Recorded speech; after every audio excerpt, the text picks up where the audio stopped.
Good morning. Good morning mga boy. Kagigising ko lang. Actually, kagigising na namin ni Mrs. Kaya maaga na naman kami gumising kasi babiyahe na naman kami. Papunta kaming Aguilar, Pangasinan. Doon siya ngayon ma-assign uli. Kaya hahatid natin si Mrs. kasi dala ko ngayon.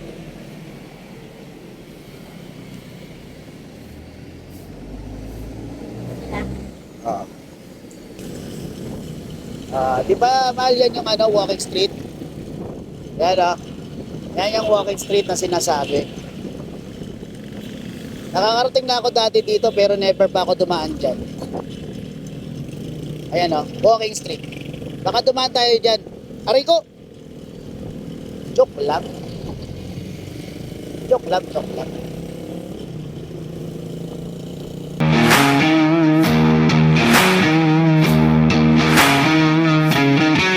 Hey, good morning. Good morning mga boy. Kagigising ko lang. Actually, kagigising na namin ni Mrs. Kaya maaga na naman kami gumising kasi babiyahe na naman kami. Papunta kaming Aguilar, Pangasinan. Doon siya ngayon ma-assign uli. Kaya hahatid natin si Mrs. kasi dala ko nga yung motor niya galing ng Dagupan. Ang date ngayon is October, ano ngayon? October 11. Yan, October 11. October 11 ba? Tingnan natin. Tingnan natin ang calendar. Yun, October 11. October 4 pala muna pala ngayon. October 4 pala ngayon. At ang oras natin ay mag-alas 4 or 4 a.m. ng umaga. Okay? Mga boy, samahan niyo na naman ako sa biyahe mamaya. Okay? Good morning. Almusal na. At ingat tayo palagi. Okay? Peace. Okay, good morning mga boy. 4:50 na po ng umaga. At ito, bumabiyahe na kami. Kalalabas lang namin sa subdivision namin. At syempre, madilim pa. Isahan natin ang galaan. No, hindi galaan to. Okay. Bukas is pet market ng Grotto. Kita-kits tayo doon. Sana madalaw nyo kami uli. Malapit na ang December mga boy. Baka yung mga target na kayo. Ang mga pets, pangregalo. Sana all, pangregalo. Or personal pet. Siyempre, hindi naman natin ubusin. Mga boy, kung ano lang kaya natin, yun lang na ang kunin natin. Siyempre, sabi ko nga sa inyo, hindi matatapos yan. Kung paano nyo pa pinag-ipunan yung gusto nyong pet. Kundi magsisimula pa lang yan. Doon sa pinakamahabang proseso, ang pag-aalaga. Diba? Gusto nyo maging breeder, or gusto nyo lang mag-alaga, diba? Depende sa inyo kung anong gagawin ninyo. Okay mga boy, balik ako mamaya. Drive muna ako, focus sa biyahe dahil ayaw ko rin abutan kami ng init. Kaya maaga kami umalis at para makaaga rin ako makabalik. Dahil alam nyo na bukas alas 2 na naman ang gising. Okay mga boy, good morning, almusal na, and God bless you. Okay, good morning ulit. Nandito na kami sa Bukawi. Nandito kami sa ilalim ng overpass. Dumaan muna kami ng 7-Eleven dahil syempre medyo inaantok. Bumili muna si Mrs. ng pangpagising. At medyo malayo pa kami. Medyo mahaba ang gabi ngayon dahil syempre alam niyo na per month mas mahaba ang gabi sa mga panahon na to ay sa araw. Medyo malamig na rin mga boy, di ba? Napapansin nyo yan. May mga pagising nyo ng umaga, may mga fog. Lalo na sa probinsya. Pagising nyo ng umaga, halos wala kayong makita kasi nga maraming fog. Pero sa Maynila, dalawa lang yan, usok or fog. Pinagsama na rin siguro minsan. Eh, nitong linggo na to, medyo medyo naging okay ang ating mga transaction.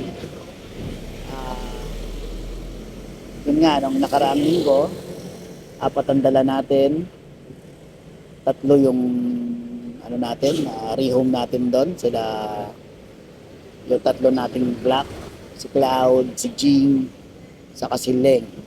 Naiwan si Lena, until now nandyan si Lena. Pero may kausap na ako regarding kay Lena, pero hindi pa naman nagbibigay ng EP, down payment. Kaya dadalhin ko ulit siya sa Sunday. Napakaganda ni Lena. Medyo kulot lang ang buhok, balahibo, pero napakaganda. Lalo na ngayon matataba. Okay guys, nandiyan na si Mrs. Balik uli ako mamaya. Peace. Okay. Okay mga boy, good morning uli. Oras natin 6:15 at palabas na tayo ng Kalumpit, Bulacan. Malapit na tayo sa Arco. Ito yung sikat na sa may bandang kanan ko, sikat na sikat ditong resort. Yan. Oo. Jet Island. Yan ang sikat na. Ayan na, nakikita nyo na yung Arco na papasok na tayo ng Pampanga. Apalit. Yan ang unang-unang municipality ng Pampangang papasukan natin. At huling-huli namang municipality ng Bulacan ay ang Kalumpit, Bulacan. Siguro mga ilang oras nasa Tarlac na kami, bago siguro mga hapon, mga before naman sabi siguro nandun na kami sa Aguilar. Nakapag-almusal na kami, energy drink nga lang. Kape, energy drink. Medyo masamang almusal yon. Pero hahanap din kami ng almusalan. Focus lang muna kami sa pagdadrive, syempre, para hindi tayo abutan ng sobrang init. At alam niyo na, traffic. Diba? Traffic kasi habang konti malalot, alam niyo na mahaba ang bakasyon. Yung ibang mga boy natin uuwi ng ganitong araw dahil para pagdating ng linggo pahinga naman, para pagdating ng Monday hindi naman haggard sa pagpasok sa trabaho. Kaya makakasabayan natin sila, pero karamihan yan bukas pa uuwi, diba? At ayaw natin sumabay doon, syempre. Ngayon tayo nakapag-decide na bumiyahe para hindi haggard sa trabaho. Okay, dito na yung tulay. Lara tayo sa tulay. Tulay ng Sulipan Bridge. Yan, di banda sa kanan na to, meron tayong tulay dito na luma. Nakadaan na ba kayo dyan mga boy? Ako nakadaan na ako dyan sa tulay na luma na yan.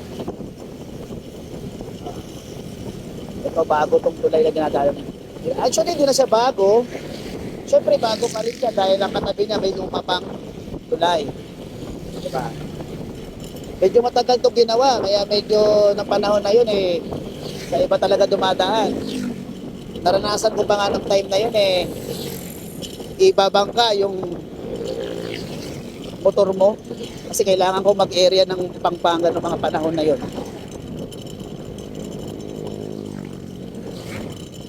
Pero hindi ako pumayag, umikot na lang ako. Kasi bandang Baliwag, merong daanan doon. Papasok din ng Pampanga. Okay mga boy, balik ako mamaya. Uli. Kasi hindi tayo pwedeng matagal, baka malooban tayo. Okay, balik ako mamaya. Dalawa. Sa isa lang ito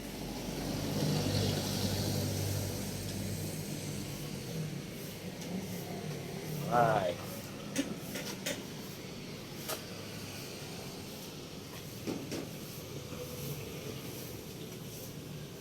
Kumain kami rito sa may bandang Apalit.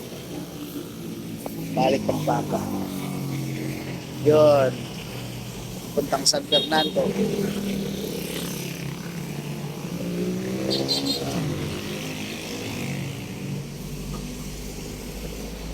Dito.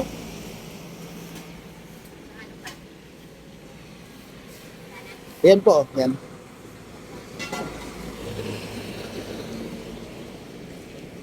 Ito to. Baboy. O, tokwat baboy. Kapag diba, ba't ko ba mag-intindi?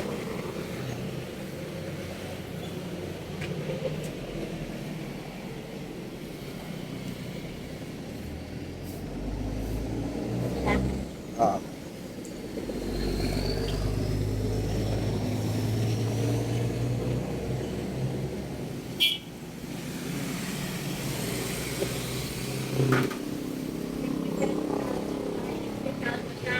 Yung baon mo. Susundan ka ng tatay ni Kete.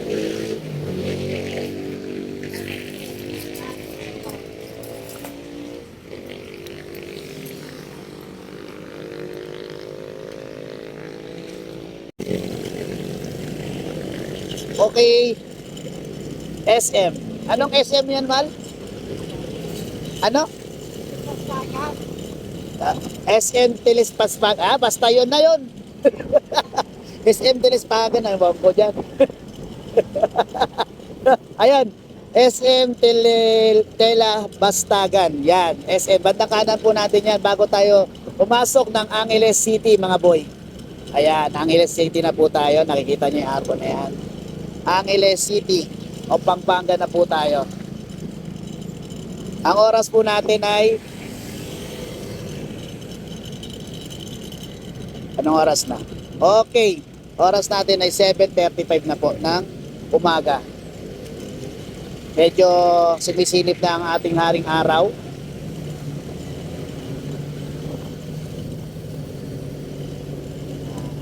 Masarap yung lugaw na kinain namin kanina.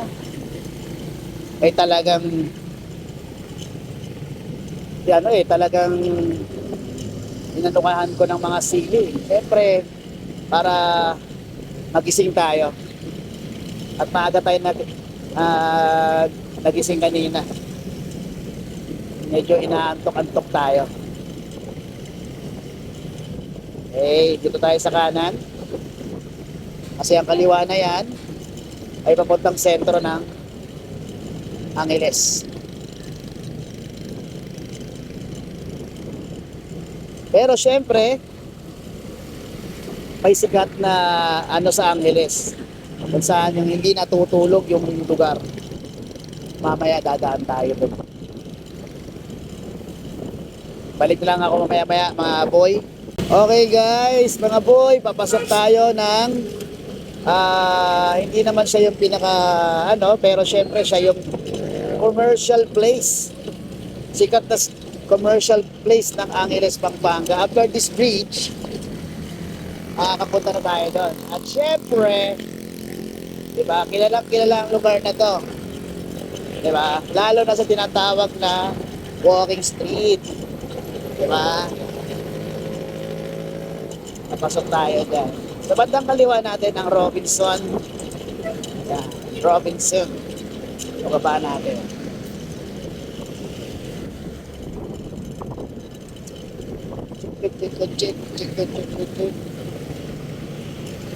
Hindi pa naman masakit sa balat yung araw. Kumbaga vitamin C pa yan.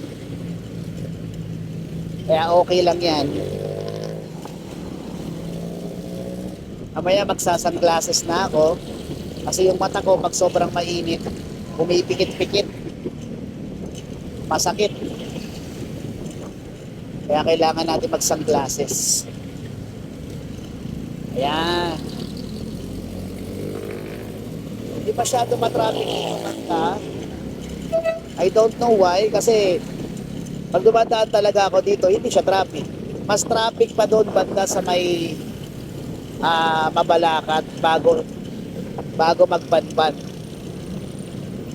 Dito, di ako nakakaranas ng traffic dito. Sa lugar na to. Tingnan nyo naman. Kaliwat kanan yan. Kainan, disco. Diba? Maraming ano dito eh. Maraming foreigner. Yun oh.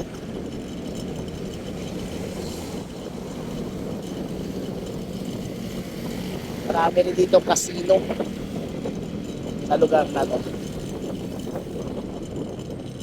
Ang sikat na sikat na Angeles, Pampanga. Kaya naging city to eh.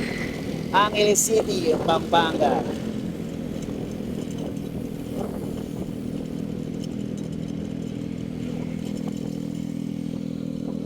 After nito, mga boy, mabalakat na tayo. Ang huling municipality ng Pampanga. Papasok tayo ng Banban. Ang una namang municipality ng Tarlac. Okay.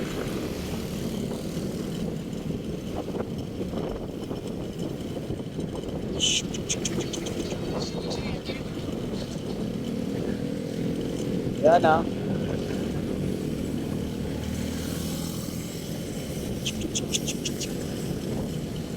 Di ba mahal yan yung ano, walking street? Yan ah. Yan yung walking street na sinasabi. Nakakarating na ako dati dito pero never pa ako dumaan dyan. Ayan oh, walking street. Baka dumaan tayo dyan. Aray ko! Joke lang. Joke lang. Ayan oh. Ano kaya ibig sabihin ng mga bubbles na yan? Hindi naman siya mukhang ano, hindi naman siya mukhang mapa ng Pilipinas. Ayan o. Hindi nyo nakikita? Okay. After ng ang Mabalacat naman, sakop niya ay ang Dao.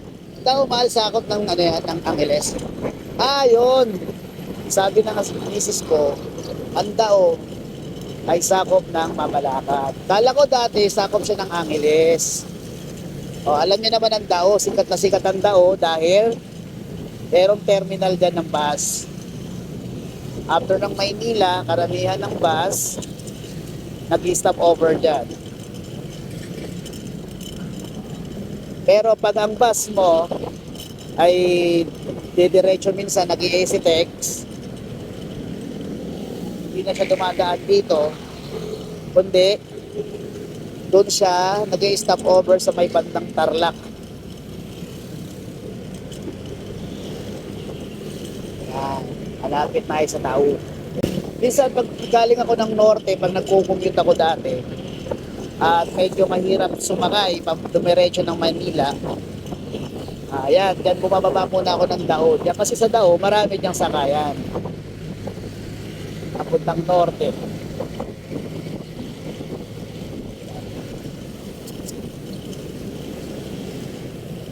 Alam niyo naman ang papuntang norte, hati yan. Yung dadaan ka ng San Jose, Nueva Ecija, or dito ka sa kaliwa, napapasok ka ng Pangasinan. Diba? Yung mga pupunta ng Nueva Vizcaya, pupunta ng Isabela, at Tugigaraw. Dito naman sa bandang kaliwa, Pangasinan, Ilocos. Okay. Itong crossing na to, bandang kanan, yan ang papuntang Dao. Pag dumiretso tayo, syempre, papunta tayo ng sentro ng Mabalacat, Pampanga. Nag-uumpisa na ang traffic. Okay, balik ako ulit ako mamaya, mga boy. Para hindi tayo malobat. Okay, mga boy, palabas na tayo ng Pampanga. Palabas na tayo ng Mabalacat, Pampanga, ang kauli-ulihang municipality ng Pampanga bago mag-Tarlac. Nadaan tayo sa magandang bridge na to. Ayan o. Welcome to Banban, Tarlac.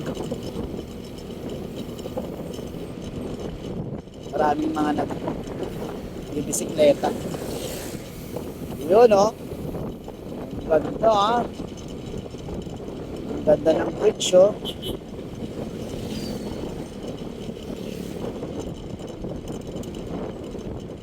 Wow.